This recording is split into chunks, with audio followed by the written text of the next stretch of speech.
আসসালামু আলাইকুম। কেমন আছেন সবাই? আশা করি সবাই ভালো আছেন এবং সুস্থ আছেন।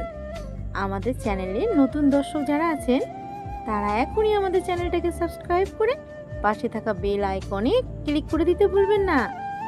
আর আপনারা কেমন ধরনের গল্প শুনতে চান সেটা কমেন্ট বক্সে জানাতে ভুলবেন না কিন্তু। ধন্যবাদ সবাইকে।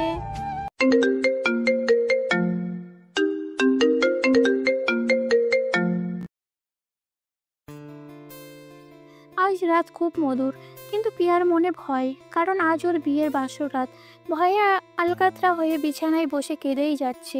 চারিদিকে খুব ঠান্ডা পড়েছে, কিন্তু ওর সারা শরীর ভিজে যাচ্ছে, কারণ যার সাথে ও বিয়ে নামক একটি পবিত্র বন্ধনে জড়িয়েছে সেই মানুষটাকে চেনে না। বাবার এক বন্ধুর ছেলের সাথে বাবা আমার বিয়ে ঠিক করেছে ছোট থেকেই। বাবার কোনো কথাই আমি আপত্তি করিনি, তাই এই ব্যাপারেও আর কোনো আপত্তি করিনি। বাড়ি, বিয়ের জন্য কেনাকাটা, এইসবের শোরগোল তৈরি হয়ে গিয়েছে, কিন্তু সব ঠিক আছে। সমস্যাটা হচ্ছে একজনকে নিয়ে। রাহুলের পরিচয়ও দিচ্ছি। রাহুল হলো এক বড় লোকের বকাটে ছেলে। একদিক থেকে প্লে বয় বললেও চলে। কলেজের কোনো মেয়ে নেই যে ওর ওপর ক্রাশ খায়নি, কিন্তু এত কিছুর মধ্যে কলেজের এত মেয়ে থাকতেও ওর নজর পড়লো আমার মতো একটা সাধারণ মেয়ের ওপর। আমার উপর সারাক্ষণ লাগিয়ে রাখতো। আমার আপত্তি ছিল নজর রাখার জন্য। নিজের চালাগুলো খেয়েও আমার পেছনে লাগিয়ে রাখতো, আমার আপত্তি ছিল না। কিন্তু একদিন কলেজের একটা ছেলে সবার সামনে আমার সাথে মিসবিহেভ করে। আমি কেঁদে ফেলি। এই বিষয়টা যখন রাহুলের চালাগুলো ওকে জানালো, তখন খবরটা শুনেও বাইক নিয়ে কলেজে ঢুকে ছেলেটাকে যা দশা করলো তা দেখে কলেজের সবাই চমকে গেল। তাদের মধ্যে ছিলাম আমিও। আমি জানতাম যে ও আমাকে ভালোবাসে, কিন্তু আমার জন্য এত বড় স্টেপ ও নিতে পারে তা আমার জানা ছিল না। তারপর আর কি, প্রিন্সিপাল রুমে ওকে ডেকে রাস্টিকেট রুদ্ধ করে দেওয়া হলো। ও যখন কলেজ থেকে যাচ্ছিল আমার দিকে তাকিয়ে একটা কথাই বলে গিয়েছিল, একটু অপেক্ষা করো বেবি, আমি তোমাকে কারোর হতে দেব না। আজ তো শুধু টিলার ছিল কলেজে, এবার থেকে কেউ তোমার দিকে চোখ তুলে তাকাতে পারবে না। তুমি আমার, আর শুধুই আমারই থাকবে। এতটুকু বলে কলেজের বাইরে একটা বড় কালো মার্সিডিজ গাড়িতে উঠে চলে যায়। আর আমার দিকে তাকে একটা অদ্ভুত হাসি হেসে চলে গেল। সেই হাসিটা এখনো যে এমন যে 5 বছর হয়ে গেল ভুলে উঠতে পারিনি, এখনো মনে আছে। আর একটু অপেক্ষা কিসের জন্য তা আমি এখনো বুঝতে পারিনি। সেই 5 বছর আগের কথা এই শুভ দিনে মনে করে বেকার এত ভাবাভাবি করছি। ঠিক সেই সময় একটা মহিলার যে বিয়ের সব কাজ করার জন্য আনা হয়েছিল, সে মহিলা আমার রুমের বাইরে দাঁড়িয়ে থেকে বলতো, দিদি, ভেতর আসতে পারি? বলতো আমি বললাম হ্যাঁ আসো। কেন, কিছু লাগবে? তখনই সে একটা কাগজ আমাকে দিয়ে বলল, আমাকে দিতে বলেছে সে। তোমার কোথায় এই চিঠিটা ধরালো। তখন সে বলল, দিদি, এটা আপনাকে একজন দিতে বলেছে। একটা দাদা বাবা আমাকে এটা দেয় দেখে তো মনে হলো উচ্চশিক্ষিত কোনো বড় বাড়ির ছেলে হবে, আর মুখটা যেন স্বর্গ থেকে নেমে আসা কোনো এক দেবতার মতো। আচ্ছা হয়েছে, তুমি এবার আসো। বলে দরজাটা বন্ধ করে কাগজটা খুলে পড়তে শুরু করে। প্রিয়া কি আমাকে ভুলে গেল? তুমি ভুলে গেলেও আমি তোমায় ভুলিনি। এই 5 বছরে আমি বদলেছি, তুমিও বদলেছ। হয়তো আগের থেকে আরো বেশি সুন্দর হয়ে গেছো। শুনলাম শ্বশুর মশাই তোমার বিয়ে ঠিক করেছে। এবার তুমি ভাবে এত কথা আমি কিভাবে জানলাম। দেখো, 5 বছর তোমার সামনে আসিনি, কিন্তু নজর আমার তোমার ওপর সবসময় ছিল। এবার তোমার বিয়েতেই আমার সঙ্গে দেখা করব। বাই জান, আই লাভ ইউ। এটি তোমার রাহুল। চিঠিটা পড়ে বুকের ভেতরটা কেঁপে উঠল, হাত পা ঠান্ডা হয়ে গেল। নিচ থেকে আওয়াজ ছিল মায়ের। প্রিয় মা, আয় তো একটু নিচে আয়। গলা শুনে তাড়াতাড়ি করে নিচে গেল। নিচে এসে দেখি সবাই আমার বিয়ের গয়না সিলেক্ট করছে। আমাকে ডেকে বলল, দেখ তো তোর কেমন লাগলো। তাই কথায় কোনো উত্তর না দিয়ে কোন ভাবনা দেশে হারিয়ে যায়। মা তখন তাকে বলে উঠল, প্রিয়, দেখ না কোনটা মানাবে। এই কথাই শুধু মাথা নাড়িয়ে চলে গেলাম। কাল আমার গায়ে হলুদ। এই শুভ দিনের আগেই এই অশুভ করতে চলেছে কে জানে। পিয়া যার সাথে বিয়ে হবে তার সাথে পরিচয় করায়। তৃপ্তি হলো পিয়ার বাবার বন্ধুর ছেলে এবং পিয়ার সাথে ওর অফিসে কাজ করে। তৃপ্তি ওকে প্রথম দেখায় ওর প্রেমে পড়ে যায়। কিন্তু পিয়া কিছু বোঝার চেষ্টা করতো না। কিন্তু ওদের বাবার যখন ওদের দুজনের বিয়েটা ঠিক করে তখন তৃপ্তি যেন আনন্দে উৎফুল্ল হয়ে যায়। আর এদিকে পিয়া যে বাবার সব আদর্শ মেনে নেয়, ঠিক তেমন বিয়ের ব্যাপারটা শুনে ইচ্ছে না থাকলেও ও বাবার কথায় আবদ্ধ হবে না বলে হ্যাঁ বলে দেয়। তৃপ্তি যিনি মা, তিনি নাকি আবার একটু কুচুটে ধরনের মহিলা। উনি পিয়াকে নিজের বৌমা করতে আনতে একদমই রাজি হন না, কারণ উনি ওনার ছেলের জন্য অনেক বড়লোক পাত্রী খোঁজ করছিলেন। কিন্তু তৃপ্তির বাবা ছিলেন একজন ভালো মানুষ। তিনি পিয়ার মতো এরকম লক্ষ্মী মন্তব্য মেয়েকে নিজের বাড়ির বৌমা করতে চেয়েছিলেন। এদিকে পিয়ার বাড়িতে কত অতিথি, এত আনন্দ উৎসাহ এই এতদিনের পরেও ওর বাড়িতেও দেখতে পেল না। তবে এত আনন্দের মাঝেও ওর একটা দুশ্চিন্তা মাথায় ঘুরেই চলেছে। এই 5 বছর পরেও রাহুল ওকে ভোলেনি। আর ও আমার বাবাকে কি বলবে? শ্বশুরমশাইয়ের মনটাই কি? রাতে খাওয়া দাওয়ার পর যখন সবাই ঘুমাতে যাবে তখন তৃপ্তি পিয়াকে ফোন করলো। ও ফোন কানে দিতেই বলল। পিয়া হ্যাঁতে উত্তর দিল। তারপরে ও বলল, আমি তাকে একটা কথা স্পষ্ট করে বলেছি, আমি কখনো তাকে বন্ধু ছাড়া আর অন্য চোখে দেখিনি। আর কাল আমাদের বিয়ে, শুধু কাকু আর বাবার সম্মতিতে আমি বিয়েটা করতে রাজি হয়েছি। এই বলে পিয়া ফোনটা রাখলো। আর ওপাশে তৃপ্তির মনটা খারাপ হয়ে গেল, কারণ ও বুঝলো যে পিয়া ওকে ভালোবাসে না। তারপর রাত 2টো বাজে পিয়ার ঘুমটা ভেঙে গেল। বিছানায় এপাশ ওপাশ করেও ঘুম এলো না, তাই উঠে ব্যালকনিতে গিয়ে দোলনায় বসলো। আকাশটা বেশ পরিষ্কার, হালকা হালকা করে বাতাস বইছে, বেশ মনোহর লাগছে। এর মধ্যে কখন যে ওর ঘুম চলে এলো জানতেই পারলো না। সকাল থেকে সব বিয়ের রিচুয়াল মেনে কাজ হচ্ছিল, কিন্তু বরের বাড়ি থেকে যখন হলুদ আসবে তখন বরের বাড়ির লোকেরা বলল, দাদা, একটু দেরি হতে পারে, রাস্তায় অনেক ট্রাফিক জ্যাম। প্রায় 1 ঘন্টা পরে পাত্রের বাড়ি থেকে হলুদ নিয়ে তারা হাজির হলো। সবাই আমার গায়ে হলুদ লাগানোর পর যখন আমি ওয়াশরুমে যাব তখন হঠাৎ কেউ আমার পেছন থেকে টেনে নিল। আমি তার মুখটা ভালোভাবে দেখতেও পারলাম না। সে পেছন থেকে আমার চোখটা কাপড় দিয়ে বেঁধে দিল। আমি কিছুক্ষণ ছটফট করলাম, কিন্তু এ যে এত জোরেই আমাকে চেপে রেখেছে যে আমি হাজার চেষ্টা করার পরেও নিজেকে ছাড়াতে পারলাম না। তারপর দেখি আমাকে আর কেউ ধরে রাখেনি। এটা বুঝতে পেরেই আমি চোখের বাঁধনটা খুলে দেখি আমাকে আর কেউ ধরে রাখেনি। এটা বুঝতে পেরেই আমার চোখের বাঁধনটা খুলে দেখি কেউ নেই। ওয়াশরুমে যেতেই দেখি আমার কপাল থেকে দরদর করে ঘাম ঝরছে। নিজেকে সামনে নিয়ে ভাবলাম বাড়িতে সবাইকে জানাই, কিন্তু না, এখন এত অতিথির সামনে যদি জানাই তাহলে বাবার বদনাম হতে পারে।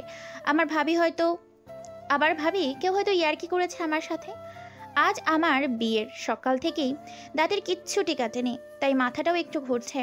আমি আবার ছোট থেকে একটু ভোজন রসিক, কিছু না খেয়ে থাকলেই আমার যেন পাগল পাগল লাগে। তারপর এই ঘটনার জন্য আরও ক্লান্ত বোধ মনে হলো। এখন ওর মাথায় শুধু একটাই চিন্তা, গতকাল রাহুলের পাওয়ার চিঠি, আবার আজ এই কাণ্ড। কিছুই বুঝে উঠতে পারছে না কে এই ছেলেটা। পিয়ার সাথে এত কিছু হওয়ার পরেও বাড়িতেও কাউকে জানতে দেয়নি, যেটা ওর জীবনের সবচেয়ে বড় ভুল ছিল। পিয়াকে ওর পিসিরা মিলে বিয়ের শাড়ি পরিয়ে সাজতে বসাইছে। এখানে ওর পিসির ব্যাপারে একটু জানাই। ওর পিসি হচ্ছে একজন মেকআপ আর্টিস্ট, তাই ওকে বিয়ের সাজ সাজানোর জন্য বাইরে থেকে আর অন্য কাউকে আনতে হয়নি। ওর পিসি যখন ওকে সাজানো পুরো কমপ্লিট করে তখন ও এক মুহূর্তের জন্য পিয়া নিজেকে আয়নায় দেখে নিজের থেকে আর চোখ সরাতে পারে না। পিসি বলে, কি রে অমন হা করে নিজেই যদি নিজের দিকে তাকিয়ে থাকে তাহলে ত্রিদীপ তোকে দেখলে তো বেচারার কি হবে, একবার ভেবে দেখেছিস? কথাটা শুনে পিয়ার হুঁশে এলো। ও পিসিকে বলল, পিসিকে বলল, তুমিও না? সবাই যখন বরযাত্রী অপেক্ষায়, আর এদিকে পিয়ার নার্ভাসন আর খিদেতে যেন শরীরটা ক্লান্তি বোধ করছে। বিয়েতে কিছু খেতে নেই, কিন্তু ওর এক বন্ধু এসে ওকে একটু পায়েস খাইয়ে দেয় আর বলে, তুই চিল কর, আজকালের দিন অত কেউ এসব মানে না, এই তোর আর আমার মধ্যে থাকবে। ওর পায়েসটা খাওয়ার পরে খিদে নিশ্চয়ই মিটলো, কিন্তু ওর হঠাৎ করে মাথাটা ভার হয়ে গেল। নিচে শুনতে পাওয়া গেল যে বরযাত্রী এসে গেছে।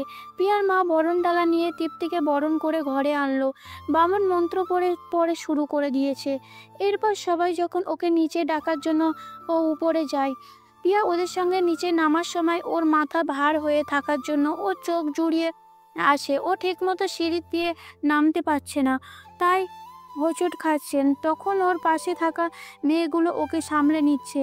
যখন ওকে মণ্ডপে বসানো হয় তখন আর এক কাণ্ড, সবাই দেখে বউ অজ্ঞান হয়ে গেছে। এবার আসি বর্তমানে। পিয়া শুধু এটুকু জানে, কিন্তু ও ভাবে আমার অজ্ঞানের পর কি হলো। যখন নিজেকে এক অজানা রুমে পায় তখন ভয় পেয়ে যায়। আরও ভয়ঙ্কর বিষয়, সেই রুমে আয়নায় ওকে দেখে যে ওর মাথা ভর্তি করে সিঁদুর, সিঁথিতে সিঁদুর তোলা, গলায় মঙ্গলসূত্র। ওভাবে অজ্ঞান হওয়ার পর কি হলো, আমার কার সাথে বিয়ে হলো। কারণ ও যতদূর জানে ও তৃপ্তির সঙ্গে বিয়ে হওয়া। তৃপ্তিতে যেহেতু ওর অফিসের কাজ করত এবং দুজনের ভালো বন্ধু হয়েছিল, তাই সেই সূত্রে বাড়িও গেছে। তৃপ্তি রুমের সাথে এর কোনো মিল নেই, তাহলে কার সাথে আমার বিয়ে হলো? এত কিছু ভাবনার মাঝে দরজা খুলে ওর সামনে যে প্রকট হলো তাকে দেখে পিয়া কেঁপে উঠল। ওর গলা শুকিয়ে এলো, আর মনে প্রশ্ন। ওর সমহর দাঁড়িয়ে ওর দিকে তাকিয়ে দুষ্টুকুশি হাসি হাসছে। ওকে ভয় পেতে দেখে রাহুল ভেতর থেকে দরজাটা বন্ধ করে ওর পাশে আসতে তখনই বলে উঠল, এই দেখুন, আপনি আমার কাছে আসার চেষ্টা করবেন না, তাহলে কিন্তু খুব খারাপ হয়ে যাবে বলছি। আমি একজনের বিবাহিত স্ত্রী, একজনের। তাই পুরনো কথা আপনি ভুলে নতুন করে জীবন শুরু করুন। এত কথা বলার পর পিয়া দেখে রাহুল ওর দিকে তাকিয়ে হেসেই যাচ্ছে। কি হলো, আপনি হাসছেন কেন? এবার রাহুল বলে, হ্যাঁ, তুমি একজনের বিবাহিতা, তা বুঝলাম, কিন্তু তুমি এটা জানো যে তোমার স্বামীকে? আমি তখন ভাবি, সত্যি তুমি কার সাথে আমার বিয়ে হলো তা তো আমি জানি না, বরং জ্ঞান ফিরে এলে নিজেকে অচেনা রুমে পাই। এত ভাবতে ভাবতেই রাহুল বলল, কোথায় হারিয়ে গেলে? জানো তোমার স্বামীকে? এটাও তো ঠিক, আমি তো জানি না যে আমার অজ্ঞান হওয়ার পর কি হলো। পরে আমার জ্ঞান ফেরার পর নিজেকে ওই অচেনা জায়গায় পাই। এরপর যে আমার সাথে কি হয়েছে আমি তাও আমার জানা নেই। সবচেয়ে বড় গুরুত্বপূর্ণ বিষয় হচ্ছে আমার বাড়িতে এখন কি হচ্ছে। আচ্ছা, আমি কিছুই জানি না যে আমি হঠাৎ করে আমি কি করে এখানে চলে এলাম। আপনি আমাকে বলতে পারবেন? রাহুল বলল, হ্যাঁ, নিশ্চয়ই। তারপর আমার কাছে এসে আমার হাতের বাহু দুটো জোরে চেপে ধরে আমাকে দেওয়ালের সাথে ঠেকিয়ে দিল সে। এমনভাবে আমার হাতটা চেপে ধরেছে যে আমার চোখের কোণে জল এসে জমা হয়েছে। আমি সহ্য করতে না পেরে একটু চেঁচিয়ে পড়লাম। আমাকে চেঁচাতে দেখে বলল, কাম ডাউন মাই লাভ, এটা তো সবে শুরু। আরও কত কিছু তোমার সাথে হবে তা তোমার নিজেরও জানা নেই। আমাকে একসময় তোমার জন্য কলেজ থেকে রেস্টিকেট করা হয়েছিল। সেদিন থেকে আমি প্রতিজ্ঞা করেছি যে আমি তোমাকে কারোর হতে দেব না, আর তোমাকে কারোর কষ্ট সহ্য করতে দেব না। কারণ তোমাকে ভালোবাসার আর কষ্ট দেওয়ার অধিকার শুধু আমার। আর তুমি বললে না নতুন করে জীবনটা শুরু করতে, দেখো আমি তোমার কথাটা রেখেছি। এখন তোমাকে আমি প্রিয়া সেন থেকে প্রিয়া চৌধুরী পরিবর্তন করলাম। কথাটা শুনে আমার পায়ের তলার মাটি কেঁপে উঠল। বললাম, এটা কি বলছেন আপনি? আমার তো মুখার্জি বাড়িতে বিয়ে হবার কথা। আমার কথাটা শুনে একটা অল্প হাসি খুশিওয়ালা রাহুল বলল, হ্যাঁ, হওয়ার কথা ছিল ঠিকই, কিন্তু এখন তুমি সেন থেকে রাহুল চৌধুরীর স্ত্রী মিসেস প্রিয়া চৌধুরী। আর বলেন কি, আপনি আমার স্বামী? তুমি এখন এই চৌধুরী এন্টারপ্রাইজ কোম্পানির মালিকের স্ত্রী। ঘটনা হচ্ছে, তোমার বিয়ের জন্য যে কাজের মাসে ছিল সেটা আমারই পাঠানো। আর তোমার যে বন্ধু, ওকে আমি তোমার কাছে পাঠিয়েছি। এবং বিয়ের আগে যে পায়েসটা তুমি খেয়েছিলে তার মধ্যে কী ছিল তুমি জানো? কোরাটোচের ঘুমের ওষুধ। তাই তুমি বিয়ের মণ্ডপে জ্ঞান হারিয়ে ফেলো। ঠিক সেই সুযোগে আমি তোমার ঘরে জেনারেটরটাকে অফ করে তোমাকে ওখান থেকে তুলে আনি, আর তোমার নামে লেখা একটা চিঠি ছেড়ে আসি, যেখানে লেখা আছে তুমি এই বিয়েটা করতে চাও না, তাই তোমাকে জ্ঞান হারানোর অভিনয় করে তোমার প্রেমিকের সাথে পালিয়ে গেছো। কথাটা শুনে রাগের দুঃখে মনটা আমার ফেটে যাচ্ছিল। তাহলে এটা ষড়যন্ত্র করে আমাকে ঠকিয়ে বিয়েটা করেছেন? আমি জানি না আমার বাড়িতে এখন কি অবস্থা। বাবাকে সবার সামনে অপমান হতে হয়েছে। উপরোক্ত ত্রিদীপের ঘর থেকেও বাবাকে অনেক কথা শুনতে হচ্ছে। সবটা আপনার জন্য। বারবার আপনি আমাকে কেন করছো? এখন আমি তোমাকে আমার হাজব্যান্ড বলে মানি না বলে যখন দরজা খুলতে গেলাম তখন পিছন থেকে আমাকে একটানে খাটে ফেলে দিল। তারপর সেও আমার ওপর উঠে পড়লো আর আমাকে বলল, তুমি বিয়ে মানো না বেশ, তবে আমার কাছ থেকে নিজেকে ছাড়িয়ে দেখাও। আমি ছটফট করতে লাগলাম, কিন্তু কিছুতেই উদ্ধার হতে পারলাম না। তবু আমি চেষ্টা চালিয়ে যাচ্ছি। এবারও আমার ঠোঁটের সাথে ঠোঁট মিলিয়ে দিল। এক মুহূর্তের মধ্যে আমি শান্ত হয়ে গেলাম, যেন এক নতুন জগতে আমি পৌঁছে গেছি। জীবনের প্রথম যে এরকম ফিল করার স্পর্শ পেল।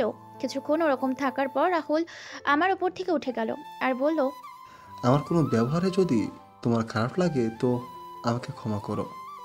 বলে বালিশ আর একটা চাদর নিয়ে বাইরে একটা সোফায় চলে যায়। ও যাওয়ার পর আমি ঘুমিয়ে পড়লাম। এমনিতেই সকাল থেকে এত কিছু, তারপর আবার এখান থেকে পালানোর শক্তিও নেই। তাই ভাবলাম যা হবে কাল সকালে দেখা যাবে। এখন এখানে নয়তো একটা রাতের জন্যই ঘুমিয়ে যাই। জানালা থেকে ঝলমলে রোদ্দুর ঘরে ঢুকে রুমটা আলোকিত করে তুলেছে। প্রিয়া উঠে গিয়ে জানালার কাছে গিয়ে যা দেখে তা এর আগে ভাবতেই পারেনি। এ কি, এত এক গভীর জঙ্গলও আমাকে কোন জায়গায় এনেছে? এখান থেকে তো আমি একা পালাতেও পারবো না। কি করি তাহলে? লাস্ট পর্যন্ত কি আমাকে মিসেস চৌধুরী হতে হবে? না, এটা কিছুতেই হতে পারে না। প্রিয়া, তোকে কিছু করতে হবে, যে করে হোক এখান থেকে পালাতে হবে। কিন্তু কিভাবে পালাবো এখান থেকে? যা গম্ভীর জঙ্গল, এখানে শুধু কি আমরা দুইজন থাকি নাকি আরো কেউ আছে? হঠাৎ করে দরজার বাইরে সোফাটার দিকে দেখে রাহুল ঘুমিয়ে আছে। ওখানে ওকে ডাকার জন্য গেলেও ওর পাশে দাঁড়িয়ে ওর মুখের দিকে এক দৃষ্টিতে তাকিয়ে থাকলো। কি অপূর্ব লাগছে ওকে। ঘুমানোর সময় ওর টানা টানা চোখ দুটো আর ঠোঁটের কোণে লেগে থাকা এক মুচকি হাসি মনে হলো কোনো স্বপ্ন দেখছে। সেই কলেজ থাকতে ওকে সেভাবে দেখেনি, কিন্তু আজ এত কাছে থেকে ওর মনে ওর প্রতি কেন এত অনুভূতি আসছে। ভাবলাম এখন ঘুমাচ্ছে, থাক, পরে উঠে পড়বে, এখান থেকে বেরোনোর কথা জিজ্ঞেস করবে বলে ও পিছন ফিরে আসতে গেলে তখনই একটা হাত ওর কোমরটা ধরে নিজের দিকে টেনে নিল। প্রিয়া হঠাৎ করে সোফায় রাহুলের উপরে পড়ল। রাহুল বলে উঠল, কি তর্স হয়েছে না আমি তোমার কাছে নেই বলেও? কথাটা শুনে রেগে ওর ওপর থেকে উঠে গিয়ে বলি, আমাকে এটা তুমি কোথায় এনেছো? এটা তো একটা গভীর জঙ্গল। ও বলে উঠল, তা তোমার মতো এত ছটফটে মেয়েকে এরকম জায়গায় না আনলে আমার কাছ থেকে কখন পালাতে তার ঠিক নেই। এটা তুমি কেন করছো আমার সাথে? কারণটা এখনো তুমি বুঝে উঠতে পারোনি। কারণ আমি তোমাকে ভালোবাসি, আজ থেকে নয়, তোমাকে প্রথম দেখা থেকেই। তাই যখন জানতে পারি তোমার বাবা তোমার বিয়ে ঠিক করে ফেলেছে, তখন আর ওয়েট না করে ওখান থেকে তোমাকে তুলে আনি। আমি কিছু বলতে যাব, ঠিক তখনই খিদেতে আমার পেটের ভেতর ডাকতে শুরু করলো। আমি ওখান থেকে রুমে চলে এলাম। কাল থেকে কিচ্ছু খাইনি, খিদেও পেয়েছে। রাহুলকে বলবো, তাতেও লজ্জা করছে। কিভাবে বলি? ঠিক কিছুক্ষণের মধ্যে রাহুল আমার জন্য স্যান্ডউইচ নিয়ে হাজির হলো আর বলল, কাল থেকে কিছু খাওনি, নাও এখন কিছু খেয়ে নাও। এই কথায় আমি কিচ্ছু বলিনি। সত্যি তো, কাল থেকে পেটে কিচ্ছু পড়েনি। খাবারটা খেয়ে যেন জীবনটা ফিরে পেলাম। সত্যি যতটা ওকে খারাপ ভেবেছিলাম ও ততটাও খারাপ নয়, মানুষ নয়। আর তাছাড়া এই ঘন জঙ্গলে ও ছাড়া আমার কাছে আছেটাই বাকি। তাই ওকে জিজ্ঞাসা করি, আচ্ছা তুমি আমার বাবার কাছে কখন নিয়ে যাবে? রাহুল বলল, ঠিক সময় আমি নিয়ে যাব, যখন আমাদের ছোট্ট বেবি হবে তখন। ঠিক, আমাদের বেবি কখনোই না। তুমি নিজেকে কি মনে করো যে একটা মেয়েকে তার বিয়ের মণ্ডপ থেকে এনে জ্ঞান হারার কালীন তাকে বিয়ে করে কি ভাবছো যে তুমি আমার অধিকার ফলাতে পারবে? কথাটা বলে থামার পর রাহুল বলে, অধিকার আমি কখনো তোমার কাছ থেকে নিতে চাইবো না যতক্ষণ না তুমি আমাকে ভালোবাসো। হঠাৎ ওর ফোনে কারোর কল আসে। রাহুল ফোনটা রিসিভ করলো, তখন ওপাশ থেকে এক মহিলার গলা শুনতে পেলাম। ও রুম থেকে বেরিয়ে কিছুক্ষণ তার সাথে কথা বলে তারপর এসে আমাকেও রেডি হয়ে নিতে বলল। কি হলো? হঠাৎ এক মহিলা কল আসার পর আমাকে রেডি কেন হতে বলছে, তাই ওকে জিজ্ঞাসা করি আমরা এখন এখান থেকে কোথায় যাচ্ছি। ও তখন বলল, পরে ঠিক জানতে পারবেন। তাই আমি বলি, অন্য কোথাও আমি যাব না, তুমি আমাকে আমার বাবার কাছে নিয়ে চলো। যদি তোমাকে ছেড়ে আসতে হতো তবে আমি এত কষ্ট করে তুলে আনতাম না এখানে। আর miss Priya, no no no, I mean Mrs Priya, তুমি খুব প্রশ্ন করো যেটা আমার একদম পছন্দ নয়। সো নেক্সট টাইম এত বেশি প্রশ্ন আমাকে করবে না। ওর কথা শুনে একটু ভয় না পেয়েও বলি, একেই তো আমাকে জোর করে এখানে তুলে এনেছো, আবার বলছো আমি বেশি প্রশ্ন করতে। আর তোমার মতো মানুষকে আমার জানা আছে, মেয়েদেরকে তুলে এনে মিথ্যা স্বামী স্ত্রীর নাটক করে বিদেশে পাচার করে দেওয়া, তাই তো? কার সাথে কথা বলে এসে তুমি আমাকে রেডি হয়ে যেতে বললে? এতগুলো কথা এক নিঃশ্বাসে কিছু কথা না ভেবেই বলে ফেলি। রাহুল আমাকে কিছু না বলে চোখে চোখ রেখে এটুকু বুঝতে অসুবিধা হলো ওনার যে আমার এসব কথা ওকে অনেকটাই আঘাত করেছে, কিন্তু আমাকে কিছু বললো না, ওখান থেকে চলে গেল। এরপর আমার একটু খারাপ লাগতেও শুরু করলো যে আমাকে এখানে আনার পর থেকেও আমার সাথে কোনো খারাপ ব্যবহার করেনি, তো আমি এখনই ওকে কত খারাপ কথাই না বলে ফেললাম। আমিই বা কী করতাম? একজন আমাকে জোর করে তুলে বিয়ে করলো, বাবা মার কাছ থেকে দূরে এসে এই জঙ্গলে এনে রেখেছে, তাই মাথা গরম করে বলে ফেলেছি। তারই মধ্যে নিজে থেকে গাড়ির শব্দ শুনতে পেলাম। তখনই জানলা থেকে দেখি রাহুল গাড়ি করে কোথাও যেন চলে যাচ্ছে। আমি ভয় পেয়ে গেলাম। ও কোথায় ছেড়ে চলে যাচ্ছে আমাকে? তোমার উচিত হয়নি রাহুল আমাকে একা রেখে যাওয়া। ভয়ের চোটে আমার চোখ থেকে জল পড়তে থাকলো। আমি একা একটা জঙ্গলে, যদি কোনো খারাপ লোকের দল এই জঙ্গলে একটা বড় বাড়ি দেখে আশ্রয় নিতে চলে আসে, তবে আমার কি হবে? খাদ্যে খাদ্যে আমি ওইখানে মেঝেতে বসে পড়লাম। যদি কেউ আমাকে ভালোবাসে তবে এইভাবে তাকে একা রেখে চলে যায় বুঝি? আমি তো তোমাকে আস্তে আস্তে ভালোবেসে ফেলেছি, তার সবচেয়ে বড় প্রমাণ তুমি আমাকে এখানে একা ছড়ে চলে গিয়েছো। কিন্তু তোমায় ছাড়া যে আমার এই জায়গায় কেউ নেই, বড্ড ভয় করছে আমার এখন। প্লিজ রাহুল তুমি চলে এসো এখানে। পরের দিন সকালে পিয়ার ঘুম ভাঙল একটা গাড়ির হরেনের আওয়াজে। ভয়ে জড়সড় হয়ে রুমের এক কোণে বসে ভাবছে যে সত্যি সত্যি এখানে কোনো খারাপ লোকের দল চলে এলো না তো। একটু সাহস করে জানালার কাছে এসে দেখলাম রাহুল এসেছে। ওকে দেখে ছুটে নিচে নামলাম। তারপর রাহুলকে চেপে জড়িয়ে ধরলো। রাহুল অবাক দৃষ্টিতে পিয়ার দিকে তাকিয়ে, যে মেয়ে আমাকে দুই চোখে সহ্য করতে পারে না, সে আজ আমাকে দেখে ছুটে এসে জড়িয়ে ধরলো। পাশ থেকে একজন কাশতে কাশতে বলল, তা রাহুল সুইটার, তোমার চয়েস আছে ভালো বলতে হয়। কি মিষ্টি দেখতে, আর তোকে না দেখতে পেয়ে কেমন জড়িয়ে ধরলো। তা বেটা, তোমার এরকমভাবে আমার বৌমাকে একা এখানে ছেড়ে যাওয়া ঠিক হয়নি। রাহুল বলল, মা তুমি জানো তো এই জায়গাটা আমাদের এখানে কোনো ভয় নেই, তাই ওকে আমি এখানে একা ছেড়ে গেছি। ওদের এইসব কথা শুনে পিয়া একটু অবাক হলো। ওর অবাক হওয়ার মুখটা দেখে সেই মহিলাটি বলল, অবাক হচ্ছ? তাহলে আমার পরিচয়টা দেই তোমাকে। আমি হচ্ছি মৃণালিনী চৌধুরী, রাহুলের মা। ও কিন্তু তোমার সম্বন্ধে আমাকে কলেজ থেকে বলেছে, কিন্তু আমি তখন অতটা গুরুত্ব দেইনি। কিন্তু মা, একটা কথা জানো, যেদিন ও কলেজে লাস্ট যায়, তোমার সাথে যে ছেলেটা খারাপ আচরণ করেছিল তার পা খোঁড়া করে দিয়ে এসেছিলে। কারণটা এটা না যে ওকে কলেজ ছাড়তে হয়েছে, কারণটা হচ্ছে যে ও তোমাকে ডিস্টার্ব করেছে। সেদিন আমি ওর চোখে দেখি তোমার প্রতি ওর ভালোবাসা, প্রথম চমক। দেখো মা, আমার ছেলেটা একটু পাগল টাইপের। ওকে যদি তুমি ভালোবেসে আগলে রাখো, তাহলে সেদিন তুমি ওকে চিনতে পারবে। কথাগুলো বলে মিলিনা চৌধুরী, এবার যাও, তুমি ফ্রেশ হয়ে নাও। ও একটু পরে আমাদের এখান থেকে বেরোতে হবে। পিয়া ওনার কথাগুলো শুনে কিছু আর বলতে পারল না, যে ও তো বিয়েতে রাজি ছিল না, ওকে তো জোর করে বিয়ে করে এখানে আনা হয়েছে। কিন্তু মৃণালিনী চৌধুরী মিষ্টিভাবে ওর সাথে কথা বলায় এবং ওনার ব্যবহার এত ভালো যে পিয়া কিছু বলতেও পারল না। উনি পিয়াকে রুমে যেতে বললেন। রুমে যে রাহুলও ওকে জড়িয়ে ধরে বলল, কি ম্যাডাম, একদিনে এমন কি হলো যে আমার প্রতি তোমার সব রাগ মিটে গেল? পিয়া তখন বলল, তুমি কি এত ভালোবাসো যদি আগে জানাওনি কেন? যদি আগে জানতাম তাহলে কি তুমি আমাকে হ্যাঁ বলতে, আর আজ আমি তোমাকে আমার স্ত্রী হিসেবে পেতাম? তা তুমি আমাকে একবার তো বলে দেখতে রাহুল, আমিও তোমাকে ভালোবাসতাম। রাহুল ওর কথা শুনে একদম অবাক হয় না, বলে, তা তো আমি আগে থেকে জানি।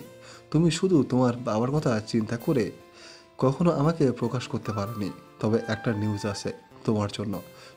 শুনে স্ট্রোক হবে বোধ হয়, হয়তোবা মাটিতে পড়েও যেতে পারো। তবে পড়ে যাওয়ার চিন্তা নিও না, কারণ আমি তোমাকে পড়তে দেব না। একটু মুচকি হাসি দিয়ে কথাটা বলে। তবে শোনো, আমি তোমাকে জোর করে বিয়ে করে আনিনি। তোমার পরিবারকে জানিয়ে তোমায় বিয়ে করেছি। তোমার বিয়ে ত্রিদীপের সঙ্গে নয়, প্রথম থেকে আমার সঙ্গে তৈরি হয়েছিল। আমি তোমার বাবাকে বলেছিলাম আমার সম্বন্ধে তোমাকে কিছু না জানাতে, যার জন্য এত বড় ড্রামা করতে হলো।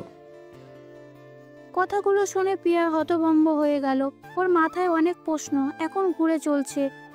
তাহলে তৃপ্তিটা ও কি এই নাটকটা সামিল ছিল? এই ব্যাপারে জিজ্ঞেস করতে যাবে তখন রাহুল বলল, কি ভাবছো ত্রিদীপকে নিয়ে? ও আমার অফিসের কাজ করে, আর আমি ওকে বলেছি এই নাটকটা করতে, আমাকে হেল্প করতে। আর বসের কথা নিশ্চয়ই অবাধ্য হবে না, তাই ও নাটকটা করতে রাজি হয়ে যায়। আর যেহেতু তোমরা ছোটোবেলার বন্ধুও ছিলে, তাই এই নাটকের অফারটা আমি ওকে দিই। আর ম্যাডাম, আপনিও আমার অফিসে এই কাজ করেন, কিন্তু এখন আপনি আমার স্ত্রী, তাই আপনি এখন থেকে ওই অফিসের সেকেন্ড বস। কথাগুলো শুনে প্রিয়া একটু অবাক চকিয়ে গেল, কিন্তু এটা ভেবে শান্তি পেল যে শেষমেশ আমি আমার ভালোবাসার মানুষটাকে পেলাম। প্রিয়া তাই রাহুলকে জড়িয়ে ধরে, আর রাহুলও প্রিয়াকে জড়িয়ে ধরে।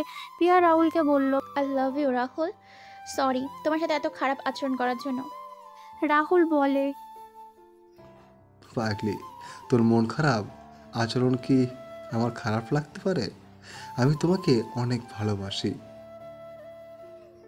তুই কি এই পাগলটাকে সারা জীবন তোর ভালোবাসায় আগলে রাখতে পারবি?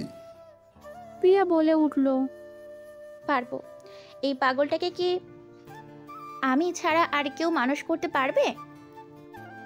বলেই দুজনে একসঙ্গে হেসে উঠল। এর এই নতুন সংসারের জন্য অনেক অনেক শুভেচ্ছা। অসংখ্য ধন্যবাদ সবাইকে গল্পটা পুরোপুরি শোনার জন্য। আমাদের চ্যানেলে নতুন হয়ে থাকলে সাবস্ক্রাইব করবেন, গল্পটা যত বেশি পারবেন শেয়ার করবেন এবং লাইক কমেন্ট করে আপনার মূল্যবান মতামত জানাতে ভুলবেন না। ধন্যবাদ সবাইকে, ভালো থাকবেন, সুস্থ থাকবেন। আল্লাহ হাফেজ, গুড নাইট, বাই এভরিওয়ান।